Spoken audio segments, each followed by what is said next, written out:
دا وخت وی د 1944 او هر یو ملک بل ملک سره په جنگ وي ځکه چې دنیا کې ورلډ وار 2 شروع وي او دې دوران کې د یو امریکایي پایلټ جست کریش شي او دا جست په یو آیلینډ کې راپریوزي او د دې پایلټ نوم وی هینک او دې کې هاي چې یو بل جست هم کریش شي او دې بل جست کې د جاپان پایلټ وي او د جاپان او امریکا ورلډ وار 2 کې یو بل سره په جنگ وي نو دا دوانه پایلټان هم یو بل سره په جنگ شي او دوی چې کله په جنگ وي نو دیک یو غټ زناور دوانه لاسونه په دې غر باندې په زوره باندې کیږدي او دا وی یو جینټ مطلب یو غټ کینګ کانګ وي او بیا که خاني ډایرک 1973 ته لاړ شي او یو سړی په ټیکسي کې اوخایي او ته دو نوم وی بیل او دا بیل د مونارک د کپنر هیټ وي او دا بیل د سېنیټر خوا ته لاړ شي او د یو آیلینډ نقشه ورته اوخایي او دا بیل د سېنیټر ته وایي د دې آیلینډ باره کې یو ملک ته هم پته نشته او د دې آیلینډ ذکر په خوانو کتابونو کې شوی دی او دې آیلینډ ته سکل آیلینډ وایي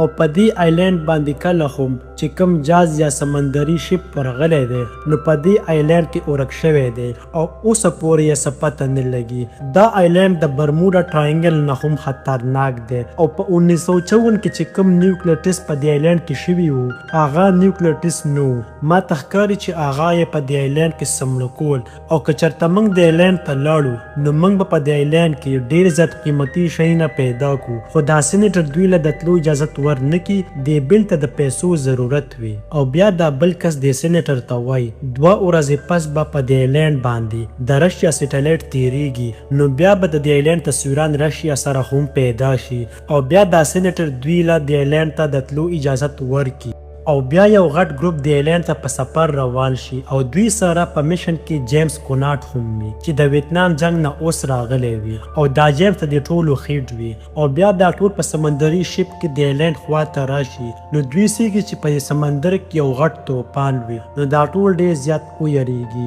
او یو هم په دې طوفان کې مخکې نه ځي خو دا بیل دې ټولو ته وایي چې دا یو موقع ده موږ له پکار دي چې ته دې موقع نه پیدا واخلو او ته دې بیل ټول خبره ومني او په هلیکاپټر کې ټول کینی او د دې طوفان طرف ته روان شي او دوی د طوفان کې وردن نشي او دا طوفان ډېر زیات خطرناک وي خو بیا هم څه چل باندې دوی ته د طوفان نه بل سیف ته اوزي او اوس دوی انټر شي سکل آیلینډ ته او دا آیلینډ ډېر زیات خوبصورته او ښایسته وي او دوی په دې آیلینډ کې د بره نه لږ صابله سیسمیک بمونه را لړه کړي او دا بم چاته نقصان نه رسي دا ته دې دپاره وي چې په ځمکه کې دننه څه دي خو دوی په خپل کمپیوټر کې سیکي چې ځمکه کې دننه ډېر زیات قیمتي شی نه دي او دوی داسې د بره نه بمونه راغورځوي او دې کې یو غټ بوټی په هوا کې راشي او د دې هلیکاپټر په شیشه کې وردن نشي او دا هلیکاپټر کریش شي او دا ټول سیږي چې یو غټ کینګ کانګ د دوی د هلیکاپټر مخې ته ولاړ وي او دا کینګ کانګ دومره غټ وي چې د دوی د هلیکاپټر د کینګ کانګ ته د ماشومانو کیلونې ښکاري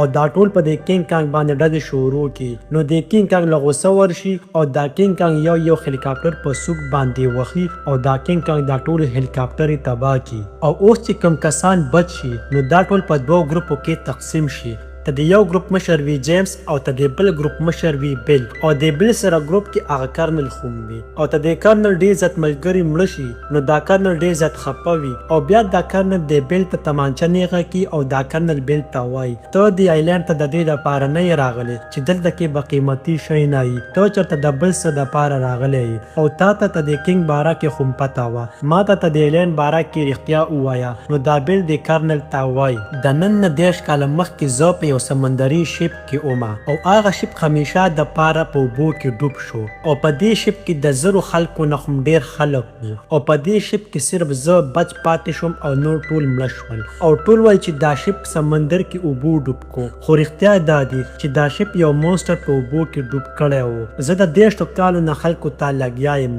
خو یو کس بم زما په خبره یقین نه کو او په دې دنیا کې داسې ډېر زیات مونسټر دي او ته د انسانانو نه مخکې د هغوی په دې دنیا باندې راج وو او که چېرته موږ دا ټول مونسټر ختم نه کړل نو کیدای چې دا مونسټر موږ ته د دنیا نه ختم کړي زه وایم چې د دې آیلینډ نه موږ سره د ثبوته لاړ شو او دا ثبوت موږ ملیټري ته وښایو او بیا دا ملیټري دا ټول مونسټر ته د دنیا نه ختم کړي او بل طرف ته جیمز او هغه د ګروپ کسان وخایي او دا جیمز د خپلو کسانو ته وایي دا سیند چې په کوم طرف راغلی دی موږ له پکار دی چې په دې طرف باندې موږ د سمندر خوا ته لاړ شو او د 3 ورځو پورې به موږ ته سمندري شپ انتظار کوي نو موږ له پکار دی چې موږ په دې سایډ باندې لاړ شو او سمندر ته ځان ورسو او دوی چې ته د سیند په خوا کې روان وي نو دې کې ته د اوبو نه یو بل ځناور روزي او دا ټول ډېر زیات حیران شي او دا جیمز ټولو ته وایي چې څوک به ډز نه کوي نو دا ځناور دوی ته څه نقصان ونه رسي او ته دې ځای نه روان شي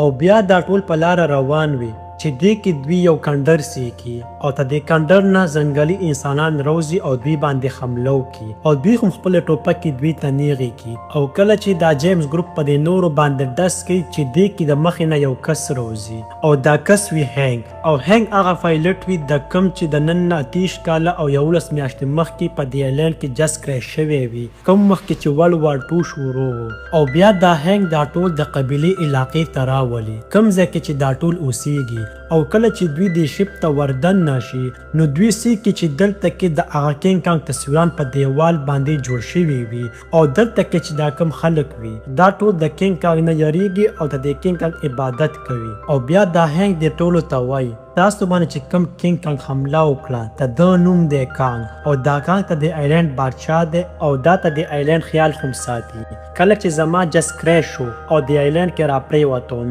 نو د یو جاپانیز پایلټ جس هم کریش شو نو بیا هغه پایلټ زما دوست جوړ شو او د ځمکه کې لاندې یو خطرناک قسمه نور مونسټر دی او دې مونسټر ته سکرل وایي او دا مونسټر زما چې کوم هغه جاپانیز دوست و هغه یې مړ کړو او بیا یې وخوړو او په دې کې یو سکرل دومره غټ دی چې د سکرل ته د کانګ ټول خاندان ختم کړی وي او اوس صرف دا کانګ بچ پاتې شوی وي او که چېرته دا کانګ مړ شو نو دا سکرل به د ځمکې نه بهر یو پیره بیا روزي او دا ایلینډ به تباه او برباد کی او بیا دوی د هینګ ته وایي چې د کانګ په موږ باندې حمله ولې وکړه نو دا هینګ ورته وایي دا ایلینډ ته د کانګ کور دی او تاسو چې د چا په کور باندې د بمونو حمله وکړي نو هغه به هم تاله جواب درکوي او بیا دا جیمز هینګ ته وایي چې ته د ایلینډ هغه بل طرف ته موږ بوځه هلته کې د 3 ورځو پورې زموږ سمندري شپ موږ ته انتظار کوي نو دا هینګ ورته وایي چې تاسو په 10 ورځو کې هغه ځای ته نشئ رسیدی خو ما سره یو کشتی ده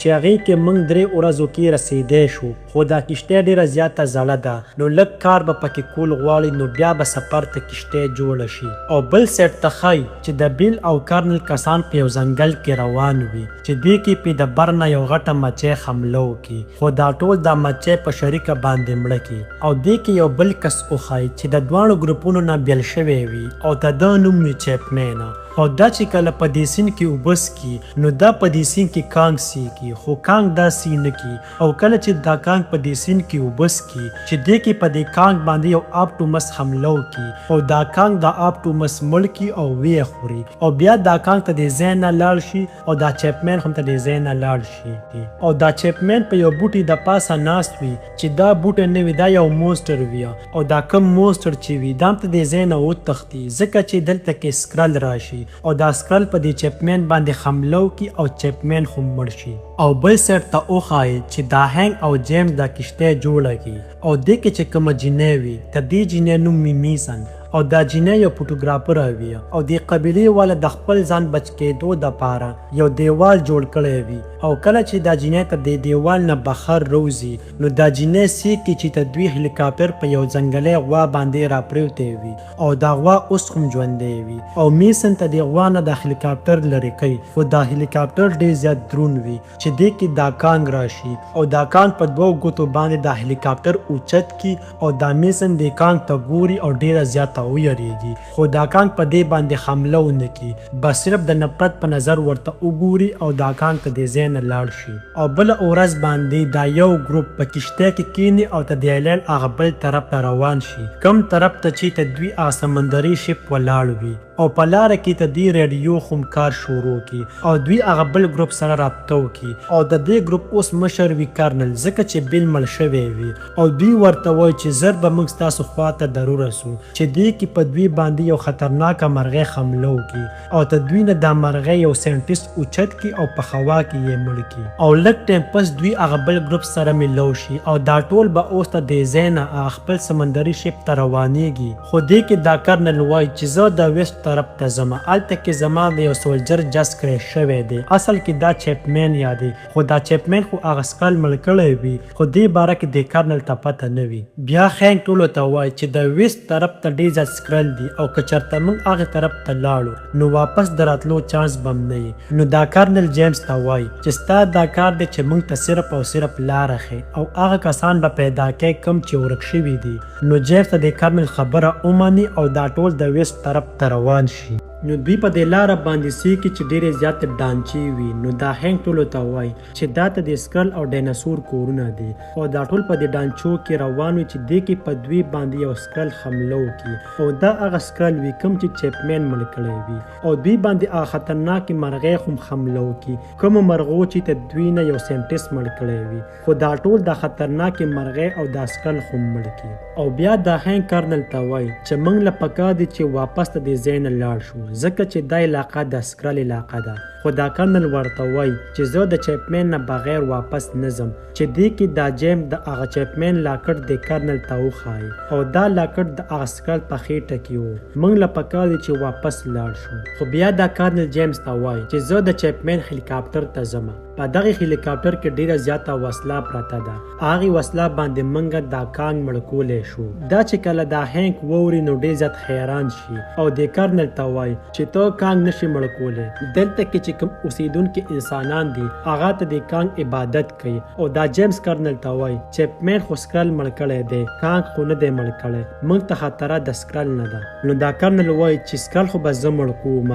خو ورسره به کانګ خو مړ کوم ځکه چې د کانګ زما ډېر زیات کسان مړه کړي دي دا جیمز د کرنل ته وایي چې ته د هغه هلیکاپټر طرف ته لاړ شه او موږ به د هغه سمندري شپ طرف ته لاړ شو او د ستا د راتلو پورې به موږ هغه سمندري شپ ودرولی وي او بیا دا کرنل د خپل ملګرو سره د هغه هلیکاپټر طرف ته روان شي او دا نور د هغه شپ طرف ته روان شي ټیم بعد دا کرنل هغه هلیکاپټر پیدا کی او د هلیکاپټر کې ډیره زیاته وسله پرته وي جیمز میسن او نور کسان د هغه شپ طرف ته روان وي چې دې کې دا جیمز میسن په دې لاره باندې دا نور پرېږدي او یو غټ غر سر ته وخیږي چې ته د غر د سر نه دوی خپل شپ سیکي او کله چې دوی ته د غر سر ته وخیږي نو ښایي چې دوی باندې شپه شي او دې کې ته دوی مخې ته کانګ راشي او دا دواړه ډېر زیات ویریږي خو بیا دوی ته پته ولګي چې دا کار موږ ته څه نقصان نه رسوي او دا میسن د کانګ سره مخکې ملو شوي وي او دا میسن د کانګ له په مخ باندې لاس کېږدي نو د دواړو ته پته ولګي چې دا کانګ یو امن پسنده دی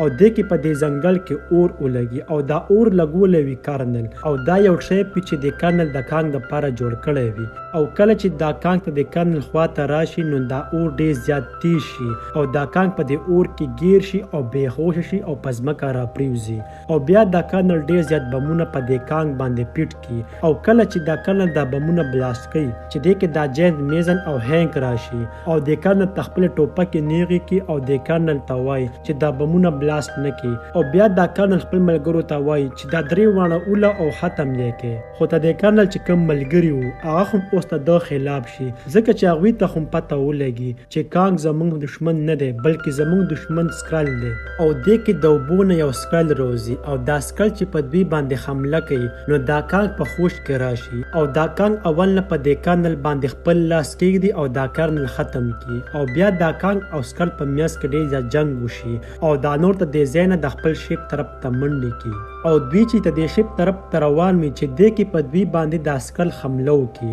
او کله چې دا سکرل دا ټول مړه کوي چې دې کې په دې سکرل باندې کانګ حمله وکړي او دا سکرل په دې سر باندې ووخي او یو پیرات د دواړو په میاس کې بیا جنګ شروع شي او بیا دا میزن یو غټ غر سر ته وخیږي او یو فلیر وکي چې د شپ والا ته پته ولګي چې موږ راورسېدو او دا کانګ او سکل په جنگ وي چې دې کې دا کانګ په یو څو زنځیرانو کې گیر شي او کله چې دا سکل دا کانګ مړ کوي نو دا جیمز او ګروپ والا په دې سکل باندې حمله وکړي نو دا سکل ته د شپ طرف ته روان شي او دا کانګ هم ته د زنځیرانو نه راخلاص شي او د زنځیر کې یو بلیډ وي او دا کانګ په دې سکل باندې دا بلیډ ورخطا کی او دا سکل ډیر زیات زخمی شي او دې سره دا میزن هم ته د غار نه لاندې اوبو ته لړ شي او دا میزن بهوش شي او په دې اوبو کې ډوبېږي چې دې کې دا کانګ په دې اوبو کې لاس کته کی او دا میزن د اوبو نه راوباسي او دا سکل اوس هم ژوندی وي او دا سکل ته د کانګ یو لاس په خوله کې دننه کی کم کې چې دا میزن وي خو دا کانګ دا لاس په زوره باندې بخر راوباسي او دې سره ته د سکل جبه د خولې نه بخر روزي